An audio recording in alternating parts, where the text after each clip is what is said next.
you can understand that Sid was somehow caught by Aunt Polly. Aunt Polly asked him whether he had gone for swimming or not, etc., etc. But Tom changed his shirt and then he came. But Aunt Polly found out when Sydney told that the collar was sewed in white thread and Tom was wearing another shirt which was sewed in black thread. So he was caught that he had changed his shirt and came near Aunt Polly. Now Tom went away and Tom warned his brother that he would be definitely beating him for exposing the truth to Aunt Polly.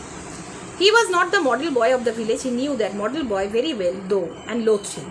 So he was not the model boy of the village. He could not be the model boy because he did not go to school. He was very naughty. He was playing pranks on his aunt. So he knew that he was not the model boy. But he knew that there was a model boy in the village and he loathed him, means he used to hate him a lot. Within 2 minutes or even less, he had forgotten all his troubles. Not because his troubles were one bit less heavy and bitter to him than a man's are to a man, but because a new and powerful interest drove them out of his mind for the time, just as men's misfortunes are forgotten in the excitement of new enterprises. So what happened? Within 2 minutes or even less, Tom forgot everything what had happened. Why? Because troubles were not beatless or not heavy on his mind. That was not the idea. The idea was that suddenly he got some special interest developed right in front of him. So he was busy looking, or he was busy in taking interests, and he was busy doing some new work. So he had forgotten the old thing.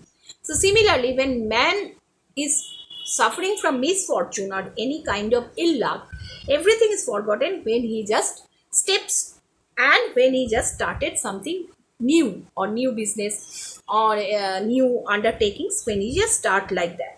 This new interest was a valued novelty in whistling. So what was the new interest? That he had understood a unique quality. He wanted to develop the unique quality of what? Of whistling. Now, the new interest of whistling which he had just acquired, means which he has just learned, and he was trying to practice it undisturbed. So he was trying to practice it undisturbed, without any disturbance. He was trying to practice it. It consisted in a peculiar bird-like warble and produced by touching the tongue to the roof of the mouth at short intervals in the midst of the music. So it was a peculiar bird-like warble, means bird-like sounding is coming out when the tip of the tongue is touched on the palate of the upper jaw. Okay, so it was sort of bird of music, which or bird sort of whistle he was trying to make in short intervals in the middle of the music. Now diligence and attention soon gave him the knack of it. Now he put a very steady effort, and he was he put such a steady effort that and such an attention that soon he gave him the knack of it, means soon he had the desire to learn for it. And he strode down the street with his mouth full of harmony, and he was walking down the street with his mind full of harmony and his soul full of gratitude, and his soul was full of gratitude. He felt much as an astronomer feels who had discovered a new planet. So according to the narrator, it seemed that he had discovered something great, and he was feeling like that. It seemed that he was feeling like an astronaut who had discovered something great. The summer evenings were long. It was not dark yet. Presently, Tom checked his whistle. So the summer evenings were long. Usually, summer evenings were long. So Tom, it was not dark yet. So Tom was checking his whistle. A stranger was before him, a boy, a shade larger than himself. So there was a stranger, the boy who had a size bigger than Tom. A newcomer of any age of either sex was an impressive curiosity in the poor little shabby village of St. Petersburg. So a newcomer of any sex, any age or any sex means whether it is a male or a female person. If someone new, so what happened? He learned the art of whistling, and diligence and attention soon gave him the knack of it. So he was very diligent, means he was very hardworking. He put a steady effort and constant attention to learn the art of whistling, and he strode down the street with his mouth full of harmony. And he walked down the street with his mouth full of harmony, means he was constantly whistling. A type of melodious sound was coming, and his soul was full of gratitude, means he was very much grateful to learn the art of swimming. He felt much as an astronomer feels who had discovered a new planet. So he felt what? That it seemed that he was like an astronomer and he had discovered a new planet. The summer evenings were long, it was not dark yet. So summer evenings were going on long, it was not dark yet. Presently Tom checked his whistle. Tom just checked his whistle. A stranger was before him, a boy shade larger than himself. So he could see there was a stranger who was very much larger in size, means he was bigger than Tom.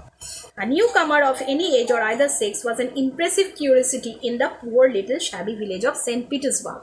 So a newcomer of any age. So any age means any age, if a newcomer would come, someone new would visit the village of St. Petersburg, he became an object of curiosity. He might be a male or a female. Everyone knew was an object of curiosity for the people of St. Petersburg. This boy was well dressed too. This boy was also well dressed, and too well dressed on a weekdays. Means on a weekdays one should not be so much well dressed, but the boy was very much well dressed. This was simply astounding. This was simply means very much surprising. His cap was a dainty thing, means a very nice, beautiful thing, and his clothes buttoned blue cloth roundabout was a new and natty. So a roundabout, a sort of loose fitting jacket he was wearing, and it was very fashionable, neat, trim and smart, which he was wearing, and so wear his trousers. So very finely dressed boy was there right in front of him. He had shoes on, and it was only Friday. So only Friday he was dressed so much, because usually people dressed on Saturdays and Sundays, because those days were weekends and people used to go out on those days or used to go to the church on those days in the village. But on a weekday, the boy was wearing such a beautiful and neat dress. He even wore a necktie, a bright bit of ribbon. So he was wearing a necktie also, and it was a very bright bit of ribbon. He had a citified air about him that ate into Tom's heart. So Tom became a very, means Tom's heart means citified air means a very a type of very proud boy was he, and it was very much disturbing for Tom's heart. That more Tom stared at the splendid marvel, the higher he turned up his nose at his finery, and the shabbier and shabbier his own white outfit seemed to him to grow. The more Tom was looking at the fine clothes of the boy, and more he was looking at him, the higher he turned up his nose at his finery. Means he was just trying to dishonor him, his fine clothes, and it seemed that it seemed to Tom that he was wearing very poor, shabby looking dress. Okay. And neither the boy spoke. If one moved, the other moved, but only sidewise in a circle. They kept face to eye to eye all the time. All the time. Now what happened? Neither the boy spoke. Now he did not speak anything. The boy spoke anything. So he moved one side. The boy also moved to that side. But only sideways. They were moving and they were keeping eye to eye contact, and they were just moving round. And they were means in a very face-to-face encounter, means they were about to fight situation.